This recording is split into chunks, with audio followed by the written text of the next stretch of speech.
ॐ पार्थाय प्रतिबोधितां भगवता नारायणेन स्वयं व्यासेनाग्रथितां पुराणमुनिना मध्ये महाभारत अद्वैतामृतवर्षिणी भगवतीम् अष्टादशाध्यायिनीं मम त्वामनुसन्ददामि भगवत् गीते भवेद्वेषिणी।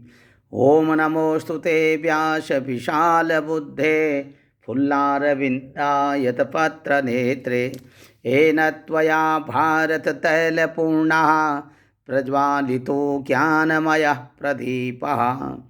प्रपन्नां पारिजाताय तोत्रयेत्रैकपाणये ज्ञानमुद्राय कृष्णाय गीतामृतदुहे नमः।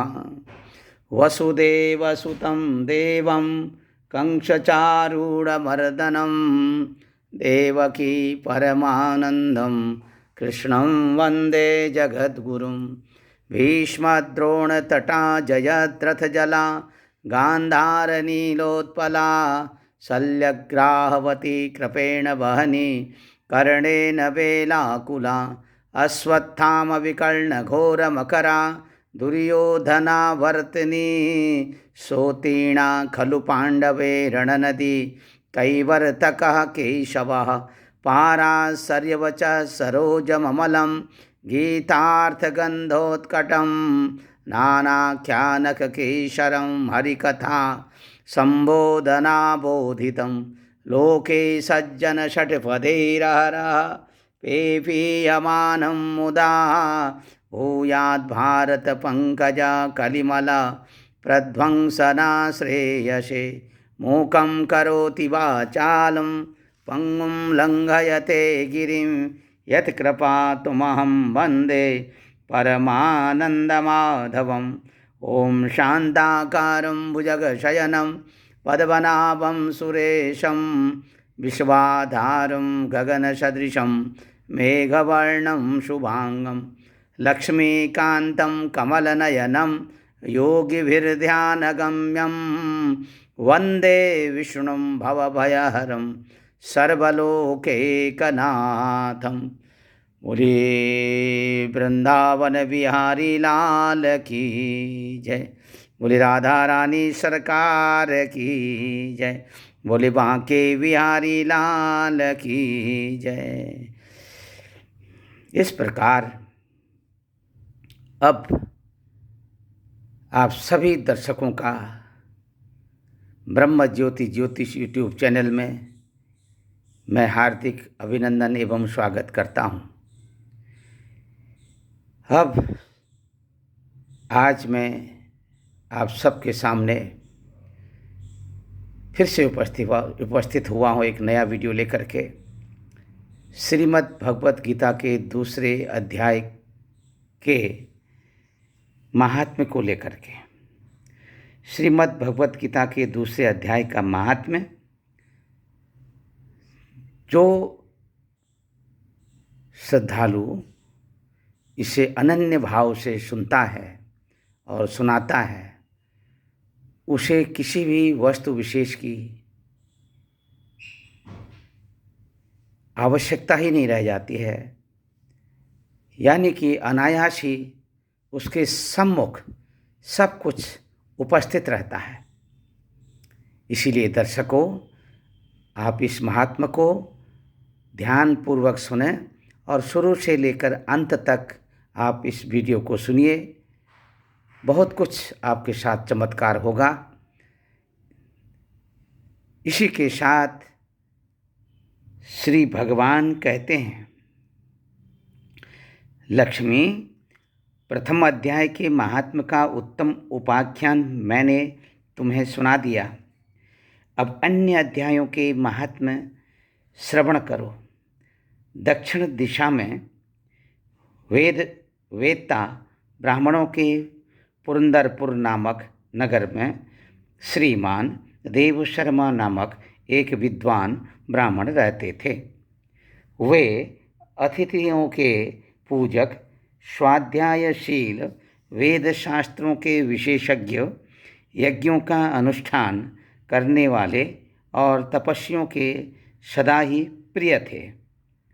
उन्होंने उत्तम द्रव्यों के द्वारा अग्नि में हवन करके दीर्घ काल तक देवताओं को तृप्त किया, किंतु उन धर्मात्मा ब्राह्मण को कभी सदा रहने वाली शांति न मिली। वे परम कल्याणमय तत्व का ज्ञान प्राप्त करने की इच्छा से प्रतिदिन प्रचुर सामग्रियों के द्वारा सत्य संकल्प वाले तपस्वियों की सेवा करने लगे।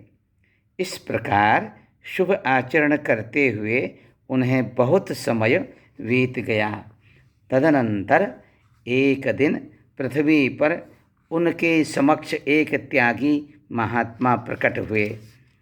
वे पूर्ण अनुभवी, आकांक्षा रहित, नासिका के अग्रभाग पर दृष्टि रखने वाले तथा शांत चित्त थे। निरंतर परमात्मा के चिंतन में संलग्न हो वे सदा आनंद विभोर रहते थे। देव शर्मा ने उन नित्य संतुष्ट तपस्वी को शुद्ध भाव से प्रणाम किया और पूछा, महात्मन, मुझे शांतिमयी स्थिति कैसे प्राप्त होगी?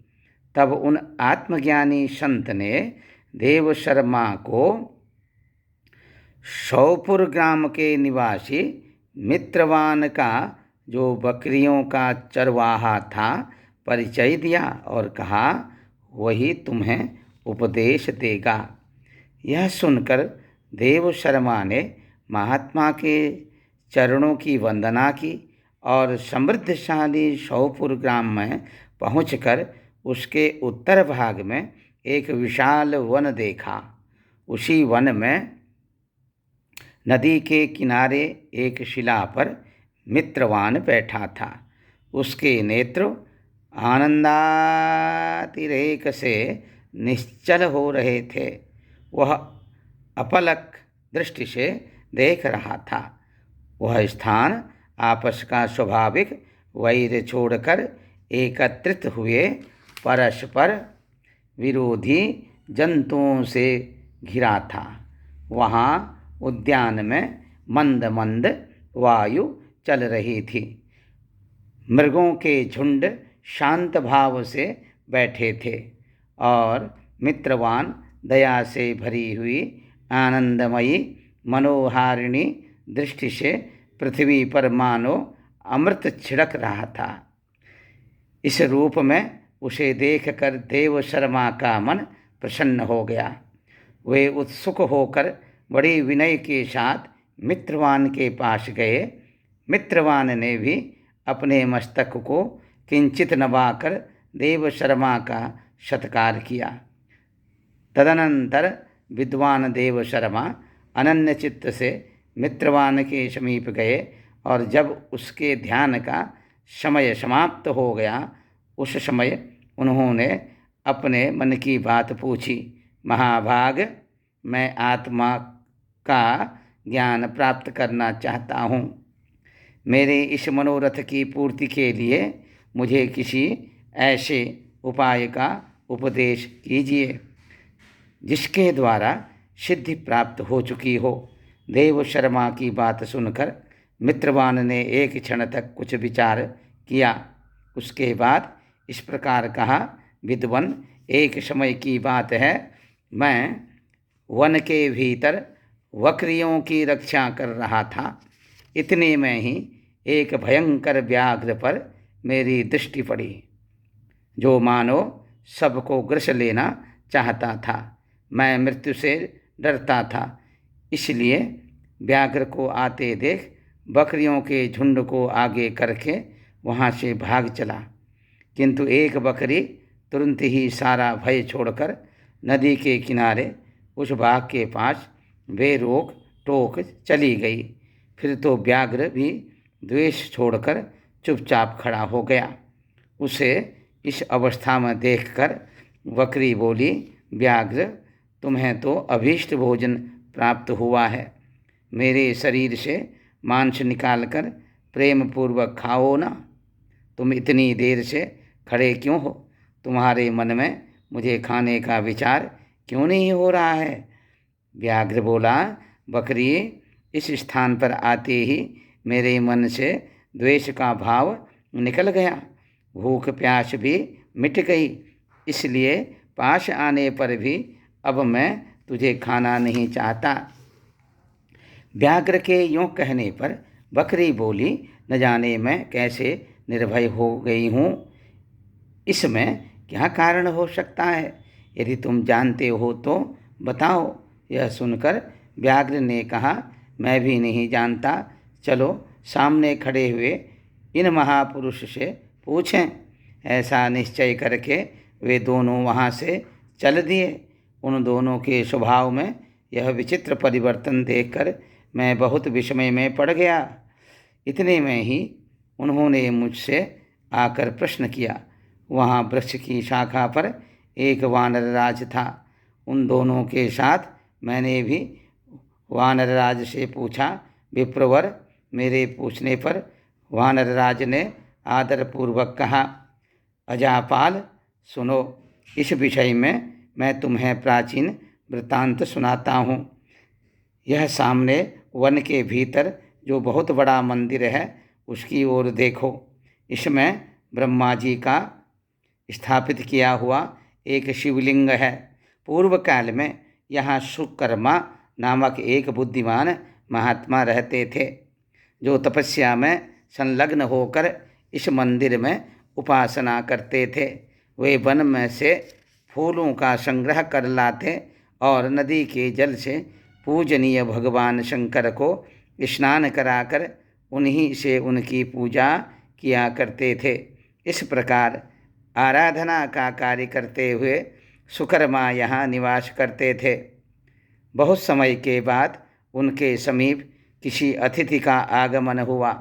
सुकर्मा ने भोजन के लिए फल लाकर अतिथि को अर्पण किया और कहा, विद्वान, मैं केवल तत्व ज्ञान की इच्छा से भगवान शंकर की आराधना करता हूँ।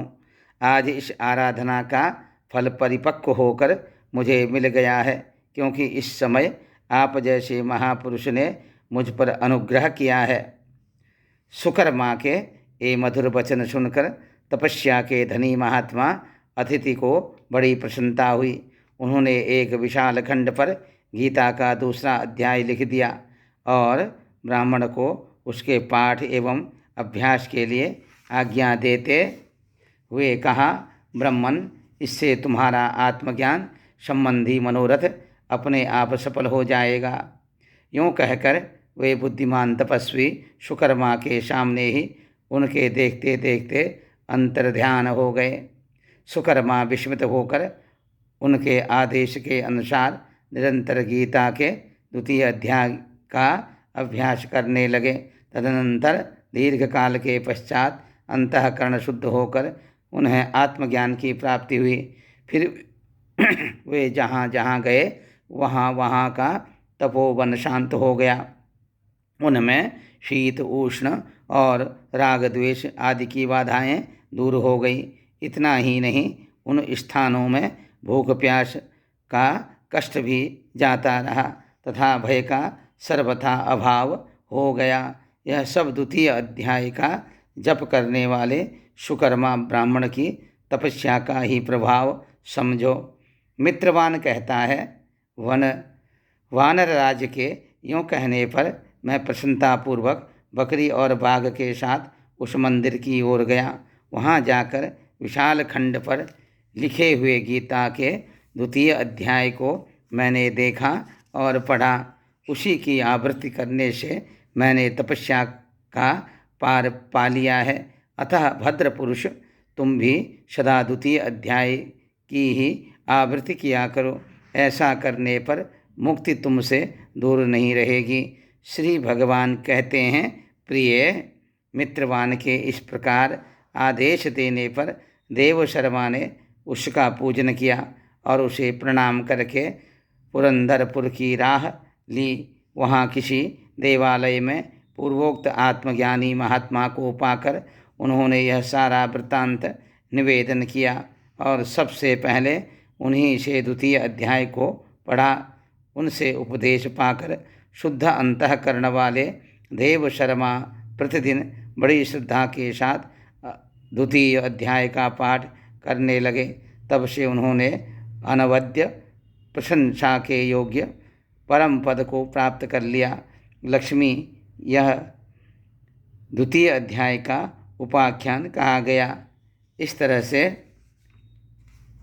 यह द्वितीय अध्याय का महात्म्य समाप्त हुआ। इसी के साथ फिर से मैं आगे द्वितीय अध्याय का मूल पाठ को लेकर उपस्थित होऊंगा। तब तक के लिए मैं अपनी वाणी को विराम देता हूँ। दर्शकों, यदि आपको हमारी यह वीडियो अच्छी लगती है तो निश्चित तौर पर आप हमारे ब्रह्म ज्योति ज्योतिष यूट्यूब चैनल को सब्सक्राइब करें, लाइक करें और शेयर करें। सर्वे भवन्तु सुखिनः, सर्वे सन्तु निरामया, सर्वे भद्राणि पश्यन्तु, मा कश्चित् दुःखभाग् भवेत्। ओम पूर्णमदः पूर्णमिदं पूर्णात् पूर्णमुदच्यते पूर्णस्य पूर्णमादाय पूर्णमेवावशिष्यते। हरि ओम तत्सत्, हरि ओम तत्सत्, हरि ओम तत्सत्। जय ब्रह्मदेव, जय ब्रह्मदेव, जय जय ब्रह्मदेव।